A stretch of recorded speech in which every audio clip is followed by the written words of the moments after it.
अस्सलाम वालेकुम साथियों, उम्मीद करती हूँ आप लोग बिल्कुल ठीक होंगे, बहुत मज़े में होंगे और आपके रमज़ान के रोज़े बहुत अच्छी तरह से गुज़र रहे होंगे। छोटी-सी वीडियो आज आपके लिए बनाई है जिसमें बात करूँगी इंट्रोवर्ट और एक्सट्रोवर्ट लोगों की। कुछ लोग इंट्रोवर्ट होते हैं यानी वो अपनी ज़ात में ज़्यादा गुम रहते हैं, वो ये लोगों के साथ इतना घुलते-मिलते नहीं हैं, उनको घर में रहना ज़्यादा अच्छा लगता है, उनको अकेले रहना ज़्यादा अच्छा लगता है। उनकी क्रिएटिविटी जो है वो अकेले रहने से, सोचने समझने से, अपने आप में गुम रहने से ज़्यादा काम करती है और वो उस सूरत में प्रोडक्टिव होते हैं। और उसके बरक्स जो एक्सट्रोवर्ट लोग होते हैं, वो लोगों में घुल-मिल कर रहना बहुत पसंद करते हैं। ऐसे लोग बहुत अच्छे टीम वर्कर होते हैं।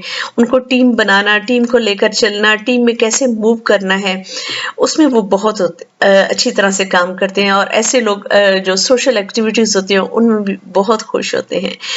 तो जो बात मैं आप लोगों के साथ शेयर करना चाहती हूँ, वो ये है कि दोनों जो हैं पर्सनैलिटीज़ बहुत इम्पोर्टेंट होती हैं। अगर आप गौर करें तो हर एक्सट्रोवर्ट के अंदर छोटा-सा इंट्रोवर्ट भी होता है और हर इंट्रोवर्ट के अंदर छोटा-सा एक्सट्रोवर्ट भी होता है। ठीक है? मसला तब आता है जब ये एक्सट्रीम पर हो जाएँ, फिर एब्नॉर्मैलिटीज़ में ये बातें आ जाती हैं। लेकिन इन जनरल आप देखा करें कोई बंदा इंट्रोवर्ट है या एक्सट्रोवर्ट है, इंट्रोवर्ट को खींच-खींच के एक्सट्रोवर्ट बनाने की कोशिश ना करें और एक्सट्रोवर्ट को ज़ोर लगा के इंट्रोवर्ट बनाने की कोशिश ना करें। ठीक है? जो इंट्रोवर्ट होते हैं, देखिए वो सोच और अफ़कार पर काम करते हैं और बहुत क्रिएटिव लोग होते हैं। जब भी आप देखें किसी ने कोई साइंसदान होता है जो बड़ी-बड़ी डिस्कवरीज़ भी करते हैं, इन्वेंशंस भी करते हैं, जो अच्छे राइटर्स भी होते हैं, वो तन्हाई में ये वाले काम बहुत अच्छे करते हैं। उनकी जो थॉट प्रोसेस है, वो उनको बहुत अच्छी तरह से गाइड करता है।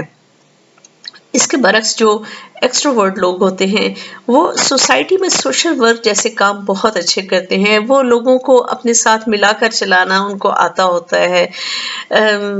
वो बड़ी-बड़ी चेंजेज़ लाते हैं सोसाइटी में और अ, देखा जाए तो दोनों जो पर्सनैलिटीज़ होती हैं, इंट्रोवर्ट और एक्सट्रोवर्ट, उनका जो एक तवाज़ुन होता है, वही एक अच्छे मुआशरे को बनाता है, वही एक अच्छे सेटअप को डेवलप करता है। तो मैं आपसे ये कहूँगी कि आप अपने घर में देखें कि आपके घर के अफ़राद में कौन इंट्रोवर्ट है, कौन एक्सट्रोवर्ट है, उनकी पर्सनैलिटीज़ को एक्सेप्ट करें।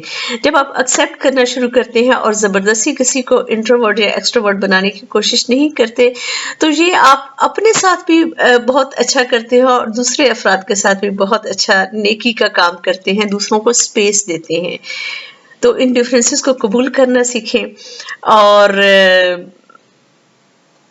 तवाज़ुन में रहें। तो आज की बस ये छोटी-सी वीडियो यही थी। आप अपनी रमज़ान की जो ख़ास आपकी दुआएँ हैं, उसमें मुझे और मेरी फ़ैमिली को ज़रूर याद रखें। अपना बहुत सारा ख़्याल रखें। अल्लाह हाफ़िज़।